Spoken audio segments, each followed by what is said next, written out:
لیکن وہ بزرگ، وہ شیخ، وہ استاد اگر ساتھ قسم بھی کرے تو پھر اور زیادہ مضمون کی اہمیت ہو جاتی ہے کہ یہ کوئی اہم مضمون تھا جس سے قبل قسم کی جا رہی ہے۔ اب یہاں جو ارشاد فرمایا جانے لگا ہے اس سے قبل میرے رب نے رب ہو کے قسم کی ہے۔ میرا مالک تو یوں بھی کہہ دیتا تو کافی تھا، لیکن مضمون اتنا اہم ہے کہ اس کو بیان کرنے سے قبل میرے رب نے قسم کی، اور پھر قسم بھی ایک نہیں کی، 5 قسمیں کی۔ والعادیات ضبحا، قسم ہے ان گھوڑوں کی جب وہ تیز دوڑیں تو ان کے سینوں سے آواز نکلتی ہے۔ راہ حق میں جہاد کے لیے جب گھوڑے دوڑتے ہیں تو ان کے سینوں سے نکلنے والی آواز اللہ کو کتنی محبوب ہے کہ ان گھوڑوں کی قسم کی۔ فالموریات قدحا، اور وہی گھوڑے جب برق رفتاری سے دوڑتے ہیں اور پتھریلی زمین میں جب ان کا گزر ہوتا ہے تو ان کے پاؤں سے لگی ہوئی کھریوں کے ٹکرانے سے پتھروں سے جو شرارے نکلتے ہیں، اللہ فرماتا ہے کہ میں ان گھوڑوں کی قسمیں کرتا ہوں کہ جن کے پاؤں سے لگی ہوئی کھریوں کے ٹکرانے سے پتھروں سے شرارے نکلیں۔ پھر ارشاد فرمایا فالمغیرات صبحا، اور وہ گھوڑے صبح کے وقت جب حملہ آور ہوتے ہیں اور دشمن کے لشکروں کو تاخت و تاراج کرتے ہیں تو ان حملہ آور ہونے والے گھوڑوں کی قسم۔ فَأَثَرْنَ بِهِ نَقْعًا، اور جب وہ حملہ آور ہوتے ہیں تو ان کی سموں سے گرد اڑتی ہے، تو اللہ فرماتا ہے وہ گرد اڑانے والے گھوڑوں کی قسم۔ پھر ارشاد فرمایا فَوَسَّطْنَ بِهِ جَمْعًا، اور وہ بہادر اور دلیر گھوڑے اپنے سوار کو لے کر کے جب دشمن کے قلب میں گھس جاتے ہیں اور جتھوں پر حملہ آور ہوتے ہیں تو مجھے گھوڑوں کی یہ ادا بھی اچھی لگتی ہے، تو مجھے ان گھوڑوں کی قسم۔ تو 5 قسمیں کی۔ قسم ہے ان گھوڑوں کی جو دوڑتے ہیں تو ان کے سینوں سے آواز نکلتی ہے۔ قسم ہے ان گھوڑوں کی کہ جب وہ پتھریلی زمین سے گزریں تو ان کے پاؤں سے لگی ہوئی کھریوں کے ٹکرانے سے پتھروں سے جو شرارے نکلیں۔ قسم ہے مجھے ان گھوڑوں کی جو لشکروں کو تاخت و تاراج کریں۔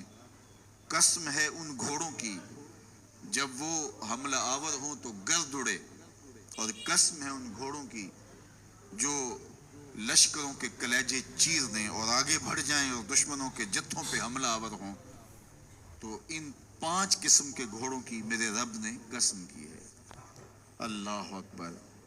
میرے مالک ذات کے گھوڑے اور تو ان کی قسمیں کرے، تو کہا کہ یہ گھوڑے میرے محبوب کے غلاموں کے ہیں۔ اللہ اکبر! محبوب کے غلاموں کے گھوڑوں کے پاؤں سے لگی ہوئی کھریوں کے ٹکرانے سے پتھروں سے جو شرارے نکلے رب کو وہ بھی پسند ہیں۔ ذرا غور تو کیجئے، تو ذات کے گھوڑے بھی ہوں لیکن نسبت محبوب سے ہو تو وہ گھوڑے بھی اچھے لگتے ہیں۔ اچھا ذرا آگے آ جائیے، ذات کا کتا ہے لیکن ولیوں کے سنگ جڑ گیا۔ اللہ نے اس کتے کا ذکر قرآن میں کیا بلکہ اس کے بیٹھنے کے سٹائل کو بیان کیا۔ وَكَلْبُهُمْ بَاسِطٌ ذِرَاعَيْهِ بِالْوَسِيدِ، ان کا کتا غار کے دھانے پہ اپنے بازوؤں کو پھیلا کے بیٹھا ہے۔ غار کی دہلیز پر بیٹھنے والے کتے کی حیت جلوس کو، اس کے بیٹھنے کے سٹائل کو قرآن نے بیان کیا۔ مالک اس میں ہمارے لیے کیا ہدایت ہے؟ ایک کتے کے بیٹھنے کے سٹائل کو تو بیان کر رہا ہے، اس کی حیت جلوس کو بیان کر رہا ہے، انداز نشست کو بیان کر رہا ہے، تو قرآن تو سراپا ہدایت ہے، تو اس میں ہمارے لیے کیا ہدایت ہے؟ کہا یہی تو بتانا چاہتا ہوں کہ ذات کا کتا بھی ہو، سنگ نیکوں کے جڑ جائے تو وہ قابل ذکر ہو جاتا ہے، اور اگر تم میرے ولیوں سے جڑ جاؤ گے پھر تمہارا مرتبہ کیا ہوگا؟ یہاں تو کتے جڑ جائیں تو قابل ذکر ہوتے ہیں. اچھا ذات کی چیونٹی ہے لیکن راہ تکتی حضرت سلیمان پیغمبر کا. تو اس چیونٹی کی گفتگو اللہ نے قرآن میں بیان کر دی اور اس کے نام کی صورت اتار دی. النمل، سورہ نمل اس چیونٹی کے نام پہ صورت ہے جو حضرت سلیمان علیہ السلام کی راہیں تک رہی تھی اور اپنی ہم جولیوں سے کہہ رہی تھی جلدی جلدی اپنے بلوں میں داخل ہو جاؤ، اللہ کے نبی کا لشکر بے خبری میں کہیں تمہیں کچل نہ ڈالے. اور حضرت سلیمان نے اس چیونٹی کی بات کو سنا، فَتَبَسَّمَ ضَاحِكًا مِّن قَوْلِهَا، اور مسکرا بھی پڑے. تو چیونٹی بھی ہو، گھوڑے بھی ہوں، کتے بھی ہوں، لیکن جب اچھے لوگوں کے سنگ جڑ جائیں، نسبت بلند ہو جائے تو وہ قابل ذکر ہو جاتے ہیں. تو ہیں گھوڑے لیکن میرا رب رب ہو کے قرآن میں ان گھوڑوں کی اداؤں کی قسمیں کر رہا ہے. والعادیات ضبحا فالموریات قدحا فالمغیرات صبحا فأثرن به نقعا ووسطن به جمعا. قسم ان گھوڑوں کی جو تیز دوڑیں تو سینوں سے آواز نکلے، پتھریلی زمین میں جائیں تو پاؤں سے شرارے نکلیں، گرد و غبار اڑائیں، دشمن کے لشکروں کو تاخت و تاراج کر کے ان کے جتھوں میں گھس جائیں. ان دلیر اور بہادر گھوڑوں کی میرا رب رب ہو کے قسم کر رہا ہے. یہاں قسم کی بات چلی تو اللہ نے محبوب کے گھوڑوں کی قسم کی، گھوڑوں کی اداؤں کو پسند کیا. محبوب کے غلاموں کے گھوڑے، ان کے پاؤں سے لگی ہوئی کھریوں سے ٹکرانے والے پتھروں سے نکلنے والے شرارے، رب کے وہ بھی محبوب. اللہ اکبر. تو پھر قسم کی بات چلی تو کبھی گھوڑوں کی قسمیں کی، کبھی محبوب کی راہ گزر کی قسم کی. لا اقسم بہذا البلد، مجھے قسم ہے اس شہر کی. تو شہر مکہ کی قسم کیوں کی؟ وہاں کعبۃ اللہ ہے، مقام ابراہیم ہے، چاہے زمزم ہے، صفا و مروہ ہے، مزدلفہ ہے، منا ہے، عرفات ہے، قدم قدم انوار کی برستی برکھا ہے، مطاف ہے، حتیم ہے، مستجاب ہے، مستجار ہے، ملتزم ہے، باب کعبہ ہے، سقف بیت اللہ ہے، قدم قدم پہ انوار برس رہے ہیں. شاید میرے رب نے قسم اس لیے کی ہو، شاید قسم اس لیے کی ہو، لیکن میرا رب کہتا ہے لا اقسم بہذا البلد، مجھے قسم ہے شہر کی، یعنی شہر مکہ کی. کیوں؟ یہاں کعبۃ اللہ ہے، یہاں مقام ابراہیم ہے، یہاں مزدلفہ ہے، منا ہے، عرفات ہے. کیوں قسم؟ وانت حل بہذا البلد، محبوب اس شہر کی گلیوں نے تیرے قدم چومے. اے انت مقیم فی ھذا البلد، امام قرطبی نے اس کا مفہوم بیان کیا. محبوب آپ کی اقامت اس شہر میں ہے، آپ کے سانسوں کی خوشبو سونگھی ہے شہر کی فضاؤں نے، اس لیے مجھے شہر کی قسم کہ محبوب یہاں تم جو رہتے. اللہ اکبر. تو محبوب کے شہر کی قسم کی. والعصر، محبوب کے زمانے کی قسم کی. والضحیٰ، محبوب کے چہرے کی قسم کی.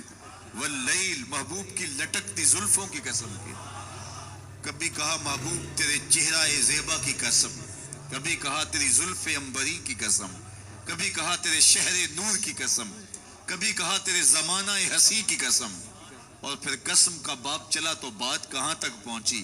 محبوب نہ صرف تیرے شہر کی قسم، نہ صرف تیری گلیوں کی قسم، نہ صرف تیرے چہرہ زیبا کی قسم، نہ تیری زلف نور کی قسم، نہ تیرے عہد زرعی کی قسم. محبوب تیری قسم تو ہے ہی تیرے غلاموں کے گھوڑوں کے پاؤں سے لگی ہوئی کھریوں کے ٹکرانے سے جو شرارے اڑتے ہیں، میں خدا ہو کے ان شراروں کو بھی پسند کرتا ہوں اور ان گھوڑوں کی بھی قسمیں کرتا ہوں. یہ قرآن ہے نا. والعادیات ضبحا، قسم ہے محبوب تیرے غلاموں کے گھوڑوں کی. اللہ اکبر. قسم ہے ان کے سینوں سے نکلتی آواز کی، قسم ہے ان کے پاؤں سے نکلتے ہوئے شراروں کی، قسم ہے ان کی خوبصورت اداؤں کی، ان اداؤں والوں گھوڑوں کی قسم. اللہ اکبر. یہ قسمیں کرنے کے بعد جواب قسم کیا ہے؟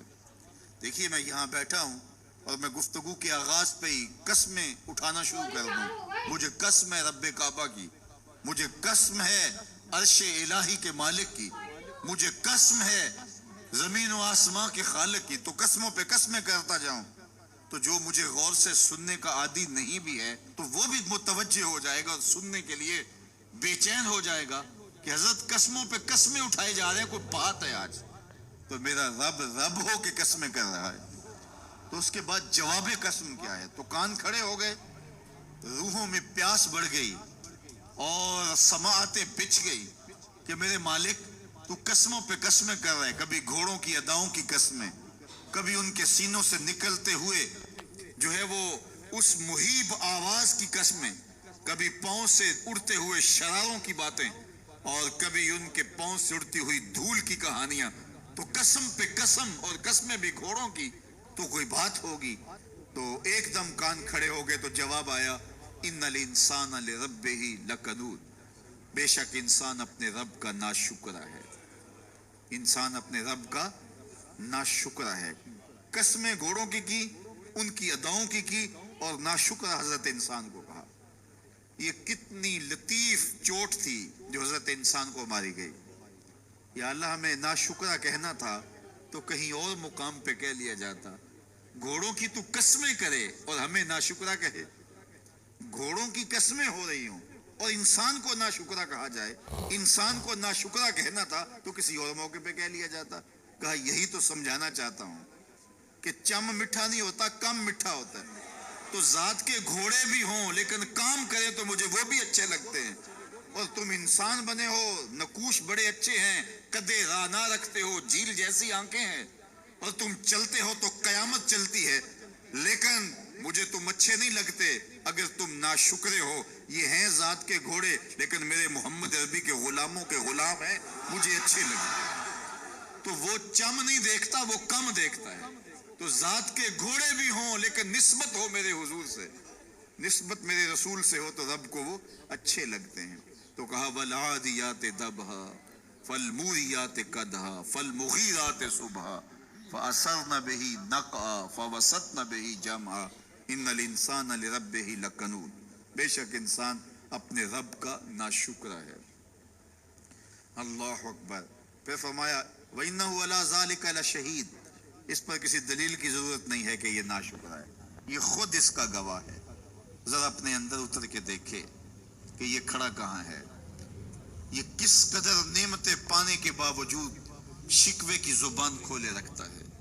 یہ ناشکرا ہر وقت اس کی نعمتوں کی ناشکری کرتا رہتا ہے. جتنی نعمتیں اس کو عطا کی, اس کو تو ہم نے جو چمکتی روشن آنکھیں دی ہیں, اس کو بولتی زبان بخشی ہے, خوبصورت چہرہ دیا ہے, قد رانا بخشا ہے, اس کو دماغ دیا ہے, دماغی قوتیں عطا کی ہیں, اور اس کو سننے والے کان دیے, اس کی زبان پہ ذائقے رکھ دیے, نظام انہضام, نظام تنفس, کیا کیا نہیں سے عطا کیا. لیکن ہر وقت یہ ناشکری کے کلمات ہی بولتا رہتا ہے. میرے پاس یہ بھی نہیں, یہ میرے پاس یہ بھی نہیں, میرے پاس یہ بھی نہیں. دیکھیے اس کے پاس کیا کیا اس کے مالک نے عطا کیا. تو یہ ہر وقت ناشکری, اور پھر جوں ہم قیامت کے قریب ہوتے چلے جا رہے ہیں, ناشکری بڑھتی چلی جا رہی ہے. میں کوئی بہت لمبی عمر نہیں رکھتا, لیکن مجھے آج سے 35 سال پہلے کے حالات کی ہوش ہے, اور جو میرے سے زیادہ عمر میں ہیں وہ اس سے پہلے کے حالات جانتے ہیں. تو میرا بنیادی طور پہ ایک دیہات سے تعلق ہے, تو میں اچھی طرح جانتا ہوں کہ لوگوں کے پاس جو آج کچھ ہے وہ آج سے 35-40 سال پیچھے نہیں تھا. بالخصوص دیہاتوں کے اندر لوگوں کے پاس ایک یا دو جوڑے ہوتے تھے اور انہیں بار بار پہنتے تھے. کسی شادی یا بیاہ کے موقع پہ جانا ہوتا تو بعض اوقات کسی سے وہ لباس یا جوتے مانگ کے لے کے جاتے. مجھے اچھی طرح یاد ہے کہ اس زمانے میں لوگ اپنے کندھے پر ایک کپڑا رکھا کرتے تھے, اور شادی پر اگر کسی نے جانا ہوتا تو جس کا کپڑا بہت اچھا ہوتا تو اس سے وہ مانگ لیا کرتے تھے کہ میں نے ذرا شادی پہ جانا ہے.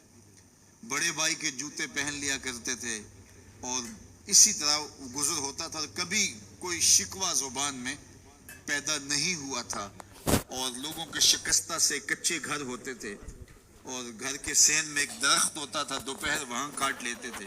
اکثر لوگ دوپہر کا کھانا تیار نہیں کرتے ہوتے تھے, دودھ پی کر کے ہی گزارا کر لیتے تھے. صبح کو ناشتہ اور شام کو کھانا ہوتا تھا, لیکن اس کے باوجود اللہ کا شکر کیا کرتے تھے. یہ پچھلے دن میں گزرا تو دیکھا کہ بچے کھیل رہے ہیں اور غبارے پھوڑ رہے ہیں, اور جب غبارہ پھٹتا ہے نا تو بچے خوش ہوتے ہیں, کہے لگاتے ہیں. پھر دوسرا غبارہ ہے وہ اس سے کھیلنے لگ جاتے ہیں اور پھر جب وہ پھٹتا تو پھر خوش ہوتے ہیں.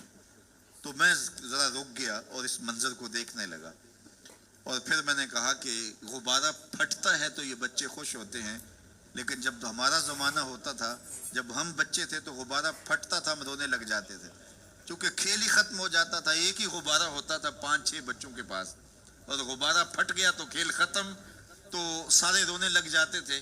اور اب یہ غبارے پہ غبارہ پھوڑ رہے ہیں اور خوش ہو رہے ہیں، تو کہاں سے کہاں ہم آ پہنچے.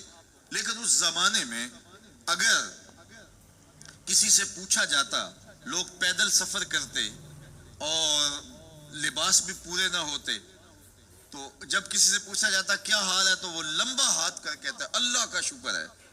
اس کی باڈی لینگویج بتاتی تھی کہ وہ اس کا رواں اللہ کا شکر ادا کر.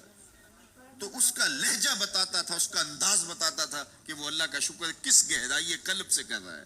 تو وہ کہتا ہے اللہ کا شکر ہے. اور آج جب کہ اتنی نعمتیں لوگوں کو میسر ہیں، اتنا کچھ نصیب ہے، عالی نصب گھروں میں رہتے ہیں، لمبی لمبی گاڑیاں ہیں، سہولتیں ہیں، آسودگیاں ہیں، آسائشیں ہیں، مالی آسودگی ہے، رہائشی آسودگی ہے، کھانے پینے کے وافر سامان ہیں، ٹیبل پہ اتنے کھانے لگے ہوئے ہوتے ہیں کہ باری نہیں آتی کھانے کی. اور اس قدر لباس ہے کہ موسم گزر جاتا ہے اور بعض لباس بدلنے کی باری نہیں آتی. لیکن اس کے باوجود کسی سے پوچھے جناب کیا حال ہے، آسودہ حال شخص سے بھی پوچھیں تو وہ بھی بڑے آہستگی سے کہتا ہے بس چل ہی رہا ہے. تو وہ زمانہ تھا کہ جب لوگوں کے پاس کچھ تھا نہیں تو لمبا ہاتھ کر کے کہتے، تشکر کا لہجہ کتنا دل آویز تھا، اللہ کا شکر ہے.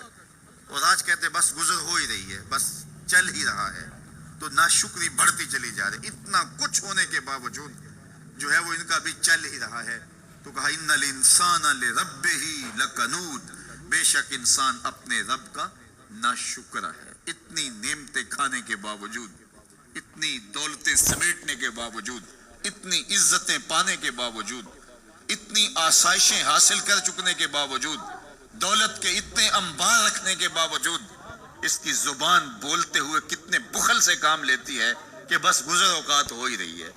وہ میاں تیرے رب نے تجھے اتنا کچھ دیا، یہ دولتیں، یہ دولتوں کے انبار، یہ آسودگیاں، یہ بہاریں، یہ سب کچھ نہ ہوتا، تجھے زندگی بخش دی تھی، اس کا ہی شکر تیرے اوپر واجب تھا. اللہ اکبر. اللہ نے حضرت انسان کو یہ جو کچھ دیا ہے، کتنی چیزیں ہیں ہمیں پتہ بھی نہیں کہ وہ نعمت ہے، لیکن اللہ نے ہمیں عطا کی. دنیا کا ایک امیر ترین شخص تھا اوناسس، تو اس کے یہ آنکھوں کے جو پپوٹے تھے یہ کام کرنا چھوڑ گئے. ہمیں کبھی اس کا احساس بھی نہیں ہوا کہ یہ کوئی نعمت ہے. آٹومیٹک سسٹم میرے رب نے لگایا ہے، ادھر تنکا اڑا ادھر آنکھ بند ہو گئی. لیکن اس کو مسئلہ کیا ہوا کہ یہ پٹھے اس کے ختم ہو گئے اور وہ اپنی مرضی سے آنکھیں نہیں بند کر سکتا تھا. ڈاکٹر سلوشن ٹیپ لگا کے آنکھیں کھول دیتا اور جب اس نے سونا ہوتا تو وہ بند کر دیتا. دنیا کے امیر ترین لوگوں میں سے ایک نام تھا. تو کسی نے اس سے پوچھا کہ تیری زندگی کی سب سے بڑی خواہش؟ اس نے کاش اپنی آنکھیں اپنی مرضی سے کھول سکوں. کہا اس کے لیے تجھے کوئی قیمت لگانی پڑے تو کتنے پیسے لگا سکتا ہے؟ کہا ساری دولت لگ جائے، کاش میں اپنی آنکھیں اپنی مرضی سے کھول سکوں. مجھے یہ بتائیے کہ حضرت انسان کو کیا کچھ نہیں اللہ نے دیا. یہ لعاب ہے نا، لعاب ہم روز پھونکتے ہیں، یہ مقدار سے کچھ کم ہو جائے تو بولنے میں دقت، نظام خراب. یہ جو لعاب ہمارے منہ میں آتا ہے جو ہم تھوک دیتے ہیں، یہ قدرتی گریس ہے جو بولنے میں مدد دیتی ہے، نظام انہضام کو ٹھیک رکھتی ہے. اور اگر یہ لعاب کم ہو جائے مقدار سے تو نظم خراب ہو جائے. اللہ اکبر. تو ہم نے کبھی سوچا کہ یہ بھی نعمتیں ہیں؟ باقی روشن آنکھیں، چمکتا چہرہ اور زور آور ہاتھ، چوڑی چھاتی، دھڑکتا دل، اور کہتے ہیں اس دماغ کا اگر کمپیوٹر تیار کیا جائے تو نیو یارک شہر سے بڑا ایک بکریاں چلانے والے شخص کے دماغ کا کمپیوٹر بنے. یہ حضرت انسان کو اللہ نے اتنا کچھ دیا ہے اور پھر اس کو نعمتیں دی، عزتیں دی، جائیدادیں، زمینیں، لمبی لمبی گاڑیاں، عالی نصب پلازے، کتنا کچھ دیا. پھر خوبصورت اولادیں دی، کیا تسکین قلب کے لیے رکھا اس نے. تو اس کے باوجود بھی یہ کہہ رہا ہے بس چل رہا ہے، گزر اوقات ہو رہی ہے. ان الانسان لربہ لکنود. انسان اپنے رب کا کتنا ناشکرا ہے. اس نے کیا کچھ اسے عطا کیا، کیا کچھ عطا کیا، لیکن یہ شکر کا کلمہ بھی نہیں بولتا، بخل سے کام لیتا ہے، تو کہا یہ ناشکرہ ہے، اور اس پر کوئی خارج سے دلیل لانے کی ضرورت بھی نہیں ہے۔ وَإِنَّهُ عَلَىٰ ذَلِكَ لَشَهِيدٌ، اور یہ خود اس پہ گواہ ہے۔ ذرا اپنے اندر اتر کے دیکھے تو یہ کتنا بخل کرتا ہے شکر ادا کرنے میں، اسے خود سمجھ آ جائے گی۔ وَإِنَّهُ لِحُبِّ الْخَيْرِ لَشَدِيدٌ، اور اس کی ایک خصلت یہ ہے کہ یہ دولت کی محبت میں بڑا سخت ہے۔ دولت کی محبت یہ بہت زیادہ اپنے سینے میں پال چکا ہے، اور یہ دولت اس کی محبوبہ بن گئی ہے۔ دولت تو اس کی ضرورت ہونی چاہیے تھی، لیکن اس نے اس کو اپنی محبوبہ بنا لیا۔ وَإِنَّهُ لِحُبِّ الْخَيْرِ لَشَدِيدٌ، اس کو محبت زر شدت سے ہو گئی ہے، صبح سے شام تک اس کا وظیفہ ہی یہی ہے۔ اس کی زندگی کے اندر منصوبے یہ چلتے ہیں، اللہ نے اتنا نوازا ہوا ہے، اس کی ساری زندگی آسودگی سے گزر سکتی ہے جتنا اس کے پاس موجود ہے، لیکن اس کے باوجود ہر وقت اس کے دماغ کے فیتے پہ یہی چلتا ہے، اور یہی کہانی چلتی ہے، یہ زیادہ کیسے ہو، یہ زیادہ کیسے ہو، یہ زیادہ کیسے ہو۔ اس اضطراب نے اس کو بے چین کر دیا ہے، اور خواہش زر نے، حوث زر نے اس کا چین چھین لیا ہے، اور اتنی محبت جاگزی ہوگی اس کے دل میں کہ اللہ کی محبت کے لیے اس کے دل میں جگہ ہی نہیں بچی۔ وَإِنَّهُ لِحُبِّ الْخَيْرِ لَشَدِيدٌ، اللہ اکبر۔ اب پہلے گھوڑوں کی اداؤں کی قسمیں کی، پھر اس کے بعد حضرت انسان کی یہ جو بڑی خامیاں تھی، جو خامیاں جڑ ہیں اس کی باقی خامیوں کی، ان کو بیان کیا۔ ایک تو ناشکرہ ہے، جو ملا ہے اس پہ یہ شکر ادا نہیں کرتا، حالانکہ اگر وہ شکر ادا کرے، رب کا وعدہ ہے کہ اگر تم شکر ادا کرو گے میں اور زیادہ دوں گا۔ ایک تو یہ شکر نہیں کرتا، اور دوسرا یہ ہے کہ دولت کی محبت اس کے رگو ریشہ میں رچ بس گئی ہے۔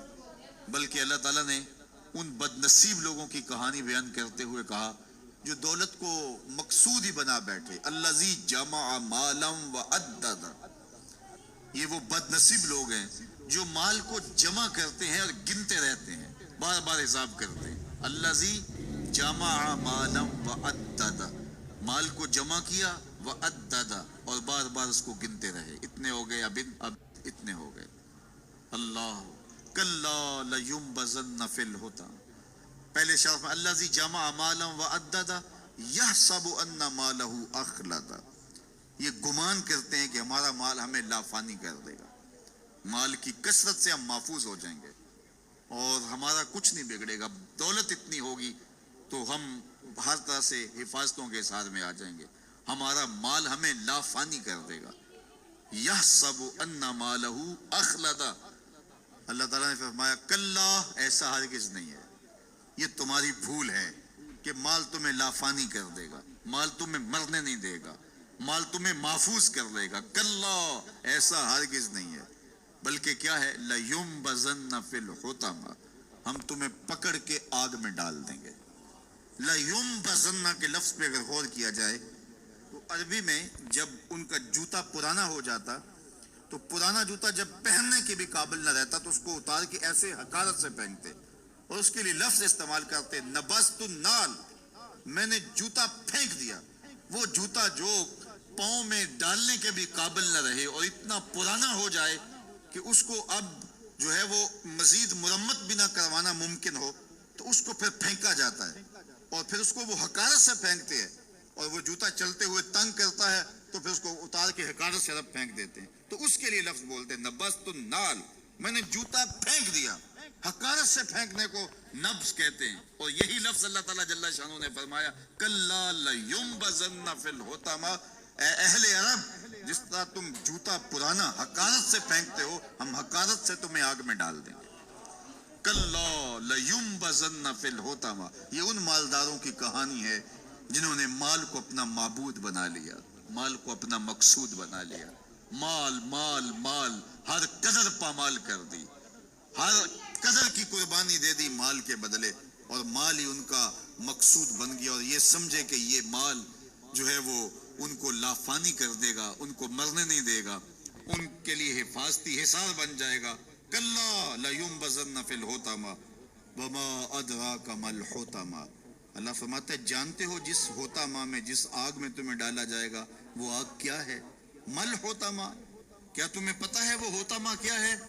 پھر خود فرمایا نار اللہ الموقدۃ التی تطلع علی الافئدہ، یہ اللہ کی جلائی ہوئی آگ ہے جو دل کھا جائے گی، جو کلیجے چاٹ جائے گی۔ تو حب زر، یہ حب دولت اور حب دنیا، یہ تمام برائیوں کی جڑ ہے۔ تو اس لیے اپنے اندر سے محبت زر کو نکالنے کی کوشش کیجئے اگر کہیں آپ کو داخل ہوتی محسوس ہو رہی ہے، اور حب دولت کو نکالنے کے لیے زکوٰۃ، صدقات، اسلام نے ہمیں یہ نظم دیا۔ اقبال نے کہا تھا حب دولت تلف می سازت زکوٰۃ، زکوٰۃ حب دولت کو زائل کرتی ہے، جب اللہ کی راہ میں لٹاؤ گے تو اس سے کم بھی نہیں ہوگا۔